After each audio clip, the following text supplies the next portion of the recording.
If you were to ask me personally, as someone who's been through a lot of the highs and lows of the Fallout community in the last decade, I think this may be our first true, bona fide, collective W since the release of Far Harbor in May of 2016. Some people may disagree with that, but that's how I'm personally looking at it right now, as reviews are in for season 1 of the Fallout TV show, and it's not just good, it's apparently great. Potentially one of the best video game adaptations of all time.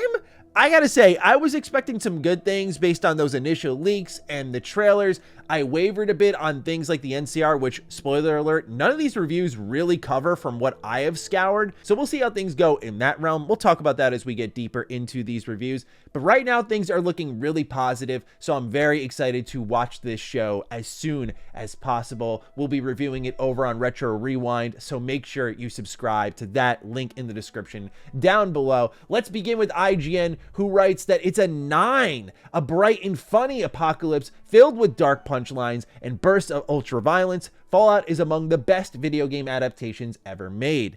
They open up their review saying, war never changes. It's the ominous line that opens every game in the 26-year-old Fallout RPG series. But while that may ring true for the tone of the eternal nuclear wasteland setting, thankfully the tide has largely turned for TV adaptations of video games. Following in the footsteps of HBO's The Last of Us and Netflix's Arcane, Prime Video now has itself an all-time great in Fallout, a confident and accomplished post-apocalypse show that proudly wears its heritage on its sleeve. Number one, this is great to hear that we're not getting a Halo where they kind of shy away from the source material. I've heard that season 2 is better than season 1, but I don't know if that's really saying much. I haven't seen HBO's The Last of Us. I haven't seen Netflix's Arcane, even though I like the games a lot that both of these are connected to. It's a wrong we're trying to right over on Retro Rewind. Again, you might want to get over there and subscribe if you want to support the new thing we're doing. But nonetheless, when it comes to Fallout Season 1, putting it in that company, based on what I've seen online, the general consensus is these are phenomenal shows unto themselves, not even considering the fact that they are straight up connected to these popular video games that are already wildly successful. So that has me extremely excited that Fallout is up there. IGN continues saying, it's not hard to see why Amazon went to bat for Fallout. This is a weird, often hyper-violent, sometimes satirical black comedy that sits comfortably next to The Boys. While never quite as gross as some of Vaught's most extreme moments, Fallout consistently uses the darkness of its irradiated landscape to spin surreal jokes, from a talking brain in a jar to an organ harvesting robot spouting the honeyed tones of Matt Berry. This is something I was really curious about because I just started going through The Boys. I'm currently on Gen V now, just 2 episodes into that. And this show is nasty, dude. Like, they have some straight up make you wince gory moments. And I was thinking, okay, Amazon's connected to that. Like, I wonder if they're going to be doing something similar in Fallout. To see it doesn't reach those levels is admittedly a little surprising because Fallout's gore is hilarious. The bloody mess perk kicks in. We'll see how ridiculous it gets if that clip we saw from what looks to be the first episode of the season that Prime had released. I don't know if that's the bloodiest it gets, but if it does, a little bit underwhelming, but we'll see what happens there. They're claiming it's pretty gory, just not as bad as The Boys. Their review continues on saying, who are the most interesting characters? Well, they say, while Lucy's outsider or insider status makes her the default protagonist, it's Aaron Moden's Maximus who proves Fallout's most compelling lead. Orphaned as a child, he found refuge in the Brotherhood of Steel, a faction of military zealots modeled on medieval knights. It's an organization ill-suited to him. Maximus is an awkward, often cowardly man lacking the bolshy confidence of the Brotherhood's power-armored warriors, and that clash creates both great humor and drama. It's through a haphazard lie that he found his footing in the story, twisting himself into something he's not, and watching him desperately grapple with that precarious falsehood makes for Fallout's most fascinating moments. It's not always easy to root for Maximus, so flawed is his character, but that complexity made him the figure I found myself most invested in. And I gotta say, this subverts my expectations a little bit because I thought he was gonna be this rough and tough badass who's out for revenge, and maybe he still is out for revenge, but to see that he's a little bit more soft as a character is pretty interesting here. Now, what also kind of surprised me is how they described the Ghoul, who was the character I was most excited about. IGN writes, but the Ghoul is just part of who Goggins plays here. Frequently, Fallout takes trips back in time to before the apocalypse to explore the life of the man the Ghoul used to be. An all-American movie star living a charmed life in retro-futuristic Hollywood, Cooper Howard initially seems the boring side of Goggins' dual role. There, simply to establish humanity for a character totally stripped of it, but this story gradually builds into a truly compelling mystery, providing Goggins a much-needed sense of purpose. This plotline is also where Fallout gets to deliver its source material's signature satire with an anti-capitalism message that's suitably haunting. This has me pumped because they're saying you go back a bunch of times. One of the things that disappointed me most with Fallout 4 is the lack of the pre-war. Like, I thought that segment it could have honestly eclipsed Fallout 3 in its introduction if they spent more time there, because it's something Fallout fans have wanted for so long, and I don't know why Bethesda just backed off of going hard on that intro, but they did, and I always feel like we got robbed of something great there. We got to see a sneak peek of it, but now to get a good extended look at the pre-war, this is something people have been asking for since pre-Fallout 4. So this is truly exciting to know that they're really going to explore that a lot. It's not just a quick flash in the pan thing, but a big part of building the mystery and, of course, the Ghoul's character.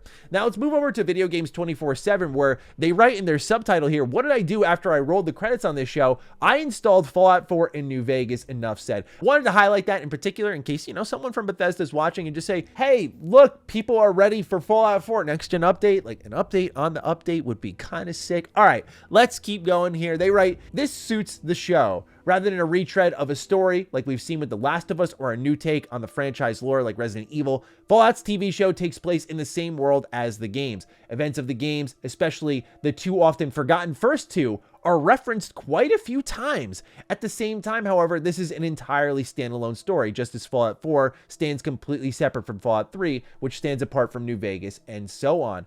I actually thought this was genuinely surprising to see that they are going to lean heavily into the classics. I know Bethesda has respected them in many ways that people don't really give them credit for, but ultimately what I was kind of seeing with these trailers was a reset of the West Coast and kind of putting their own stamp on there. And I think the verdict still remains on that. As you can see with all these reviews we're going into, there's no mentioning of the NCR or what the plot develops into or what really happened there and why the Brotherhood of Steel is so prominent at this point in time on the West Coast. But nonetheless, we already knew it wasn't going to be a one-for-one adaptation of any Fallout story, so that wasn't surprising. But to know it's not a new take on the lore, but kind of stands alongside it and references it heavily is a really good sign. They also write here that I sat and watched with my wife, who basically doesn't play video games and has never touched a Fallout game in her life, and she enjoyed it as a standalone TV show. This is actually a train of thought I want to continue on, because then I found a review from Game Informer who writes, the Fallout TV show is good. It's a pretty simple one. That's why I clicked on it, because I thought, well, that's pretty simple and straight to the point. It's just good. This seems kind of tame compared to everyone else, and it'll make sense why, because it opens up saying, I am not a Fallout fan. I've always admired the games and dabbled with them for a few hours here and there, but it was never a series that inspired excitement in me, which I just gotta pause for a sec. I can't even begin to imagine that. I know everyone's got their own different tastes. I'm not shaming this individual for theirs. When people tell me they're not a fan of Fallout, I'm like, what? How? How does it not get you curious and excited? It's so close to reality, but fun and different. All right, I'm now at this point becoming too judgy, so let's keep going on here. I am, however, a fan of the Fallout show's creators, Jonathan Nolan and Lisa Joy. The two worked together on Westworld, and though my fandom faded over time, I will always hold up the first season as some of my favorite television ever, and that seems to be a general consensus. I went into Amazon's Fallout adaptation with unsure expectations. Video game movies and TV shows have improved in recent years, but I will always be hesitant. And time has frequently proven that one successful project from a creator, or a pair in this case, does not automatically equal success in another. Thankfully, however, the Fallout show is scary, violent, funny, weird, intriguing, reverential, and somehow also optimistic, a feeling I have not received from post-apocalyptic fiction in some time. It wraps up saying, and then on top of all the good science fiction comedy and time-jumping stories coalescing in an exciting finale is the Fallout of it all. The Fallout wiki mods will make the call after the show has been completed, but from my perspective, it feels like it could be all canon. I say all this because this is where you can tell this person was not fully in the Fallout community. This is a canon storyline. This does count in the timeline. As you'll read on here, they say, not a separate universe or a retelling of a known Fallout story, but rather a series of events that could conceivably take place before or after any of the games. We know this takes place after Fallout 4, which is what I want from a good adaptation. I like Fallout as an extension of the games rather than a retelling or something separate that happens to look familiar. The rewards for Fallout players are frequent, as my Fallout fan wife excitedly pointed out often, but for those like me with a passing interest in the franchise, what exists here is an excellent original story in that established universe, plus some good jokes. I thought this was worth pointing out. I know most people who watch my channel are Fallout fans, but I know because I've covered Bethesda for so long, some people who watch this are just Elder Scrolls fans.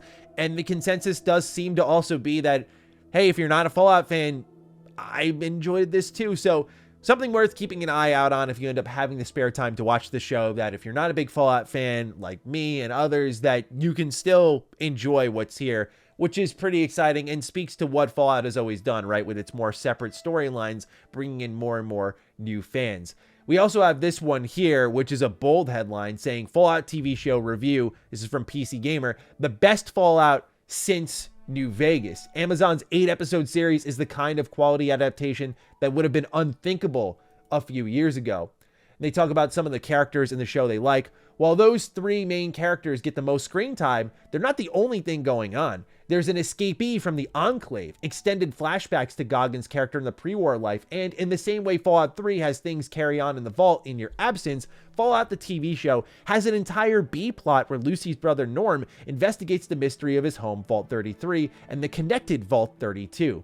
It leads to a full-on spooky side story, complete with Bethesda-esque environmental storytelling, right down to the messages written on the walls, which is one of the best parts of the show.